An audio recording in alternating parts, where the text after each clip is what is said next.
close till I get up. Time is barely on our side. I don't wanna waste what's left.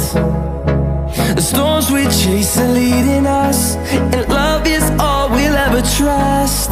Yeah, no, I don't wanna waste what's left. And on we'll go through the waste. નમસ્કાર વિદ્યાર્થી મિત્રો, મારું નામ છે અક્ષય પંચાલ. વિદ્યાર્થી મિત્રો, અમે એક પ્રોજેક્ટ બનાવ્યો છે આજે, જેનું નામ છે સૂર્યગ્રહણ અને ચંદ્રગ્રહણ. તો તમે જોઈ શકો છો, આ પ્રકારનું મેં મોડેલ બનાવ્યું છે, જેમાં આ છે સૂર્ય, આ છે પૃથ્વી અને આ છે ચંદ્ર. તમે જોઈ શકો છો અહીંયા બેટરી જોડી છે, જેની સાથે એક બલ્બ લગાવેલો છે, જેને અમે સૂર્યની પ્રતિકૃતિ બનાવી છે. તો અહીંયા અમે બલ્બને પ્રકાશિત કરીશું.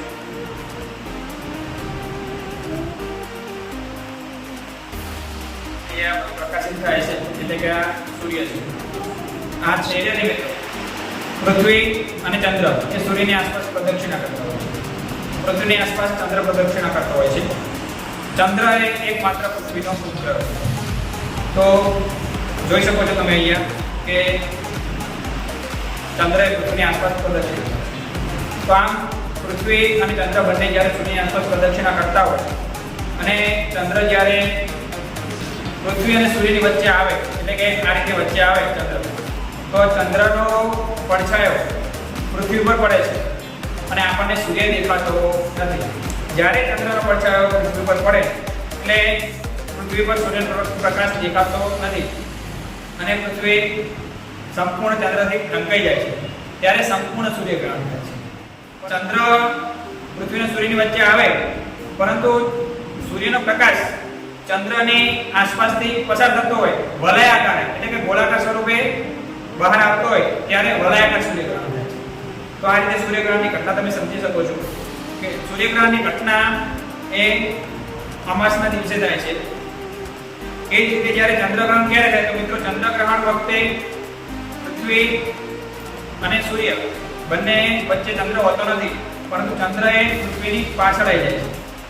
ચંદ્ર, પૃથ્વી અને સૂર્ય એક જ લાઈનમાં હોય છે. ત્યારે સૂર્યનો પ્રકાશ ચંદ્ર ઉપર પડતો નથી, ડાયરેક્ટ પૃથ્વી ઉપર પડે છે. જેથી આપણે ચંદ્રને જોઈ શકતા નથી, કારણ કે આપણે શું જાણીએ છીએ કે ચંદ્ર સ્વયં પ્રકાશિત નથી, પરંતુ સૂર્યનો પ્રકાશ ચંદ્ર ઉપર પડે ત્યારે જ આપણને ચંદ્ર દેખાય છે. તો આ રીતે પૃથ્વી આડી જે સૂર્યનો પ્રકાશ ચંદ્ર ઉપર જતો નથી, એટલે આપણને ચંદ્ર દેખાતો નથી. તો ચંદ્રગ્રહણની ઘટના બને. ચંદ્રગ્રહણની ઘટના પૂનમના રાત્રે બને છે. ચંદ્રગ્રહણની ઘટના તમે નરી આંખે જોઈ શકો છો, તેનાથી આપણને કોઈ નુકસાન થતું નથી. પરંતુ સૂર્યગ્રહણની ઘટના આપણે નરી આંખે જોવાય નહીં, તેનાથી આંખોને ઘણું નુકસાન થાય છે. સૂર્યગ્રહણની ઘટના જોવા માટે આપણે એક્સરેના ફોટા અથવા પેરિસ્કોપ અથવા એના માટે સ્પેશિયલ ચશ્માનો ઉપયોગ કરી શકીએ છીએ. સૂર્યગ્રહણ અને ચંદ્રગ્રહણની ઘટના વર્ષમાં ઓછામાં ઓછા 2 વાર અને વધુમાં વધુ 5 વાર જોવા મળે.